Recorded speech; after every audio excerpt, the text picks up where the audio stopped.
Hello my dear students of class 8. Today I am presenting here chapter The National Movement part 2. Previous video में मैंने The National Movement part 1 को बताई थी, जिसमें कि 1885 से लेकर के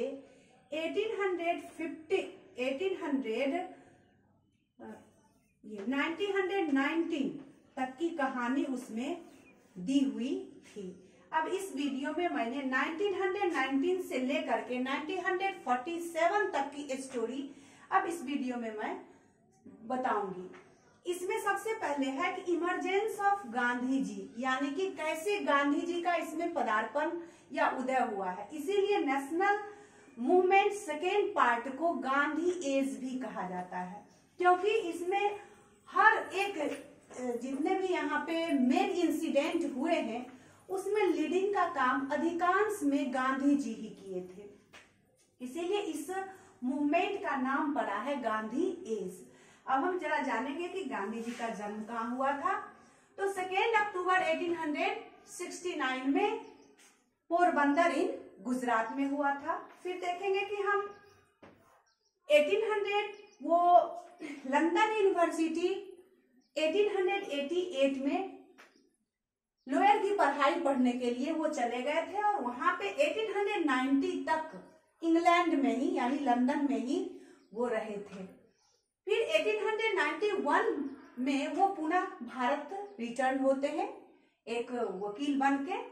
उसके बाद क्या होता है, 1893 में एक यहाँ के ट्रेडर थे दादा अब्दुल्ला, उन्हीं के केस की पैरवी को लेकर के फिर पुनः बैक हो जाते हैं, साउथ अफ्रीका चले जाते हैं। जब वो साउथ अफ्रीका पहुंचते हैं तो साउथ अफ्रीका में जाने के बाद वहां पे देखते हैं कि काले और गोरे के बीच में बहुत अंतराल दिखता है। दोनों में उनके ऊपर, काले के ऊपर बहुत सारे अत्याचार हो रहे थे। तो वहां भी गांधी जी, वहां जाने के बाद गांधी जी ने पहला सत्याग्रह वहीं पे साउथ अफ्रीका में ही शुरू किए थे। तो 1906 में सबसे पहला सत्याग्रह movement Gandhi ji south Africa में ही शुरू किए थे। वहां पे इसके सत्याग्रह के जरिए काले और गोरे को उन्होंने आजादी या अधिकार, राइट्स दिलवाने की कोशिश करते हैं। उसके बाद 1915 में पुनः वो भारत रिटर्न हो जाते हैं। जब वो 1915 में भारत रिटर्न होते हैं तो यहाँ तब तक ब्रिटिशर्स का शासन था। तो यहाँ पर पीजेंट्स के ऊपर भी ब्रिटिशर्स का बहुत सारे अत्याचार हो रहे थे। तो चंपारण बिहार के एक बहुत बड़े पीजेंट्स थे राजकुमार शुक्ल, जिन्होंने गांधी जी को चंपारण आने को इनवाइट करते हैं। तो वहां पे 1916 में यानी कि इंडिया में सबसे पहला सत्याग्रह मूवमेंट वो चंपारण में शुरू किए थे और ये था प्लांटेशन ऑनर के अगेंस्ट में थे। प्लांटेशन ऑनर पीजेंट्स को टैक्स के जरिए बहुत सप्रेस करना चाह रहे थे। तो वहां भी इन्होंने सत्याग्रह मूवमेंट के जरिए उनको राइट्स दिलवाने का काम करते हैं, यानी कि वहां पे टैक्स लगभग 25% इनको टैक्स में छूट मिल जाती है। फिर अब देखेंगे 1916 के बाद 1917 में वो दूसरा सत्याग्रह मूवमेंट शुरू करते हैं। वो है आपको खेड़ा डिस्ट्रिक्ट में। कहाँ पे? तो गुजरात में।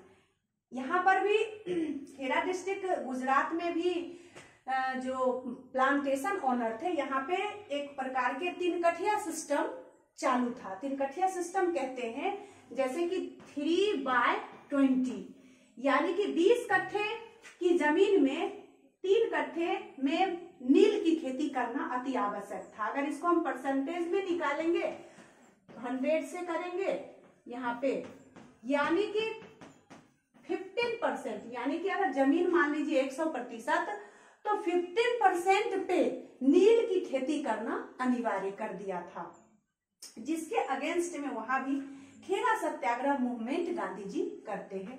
फिर लास्ट में हम देखेंगे कि 1918 में वो अहमदाबाद कॉटन मिल सत्याग्रह शुरू किए। तो इसमें अहमदाबाद कॉटन मिल सत्याग्रह में हम देखेंगे कि यहाँ पे कॉटन मिल के जो ऑनर थे वो कॉटन वर्कर को, यानी इस मिल के जो वर्कर्स थे उन सारे वर्कर्स को प्लेग, वहां पे महामारी इपिडेमिक जब फैल गई थी तो वर्कर्स को पेमेंट में कुछ बोनस देने का प्रावधान था।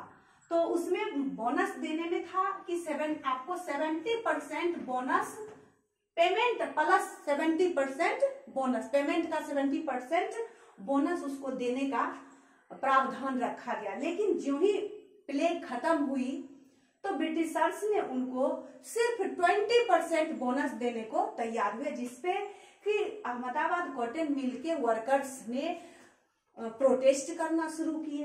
इसमें गांधी जी जाने के बाद जब गांधी जी वहां पहुंचते हैं तो ब्रिटिशर्स से उनको 35% बोनस दिलवाने का काम करते हैं। इस प्रकार हम देखते हैं कि गांधी जी के आने के बाद भारत में तीन स्थानों पे सत्याग्रह मूवमेंट होती है। पहला चंपारण सत्याग्रह मूवमेंट जो बिहार में हुई है, और खेरा डिस्ट्रिक्ट में खेरा सत्याग्रह मूवमेंट जो कि गुजरात में हुई है, और तीसरा आपको है अहमदाबाद कॉटन मिल सत्याग्रह, जो भी ये भी सत्याग्रह आपको गुजरात में हुई है।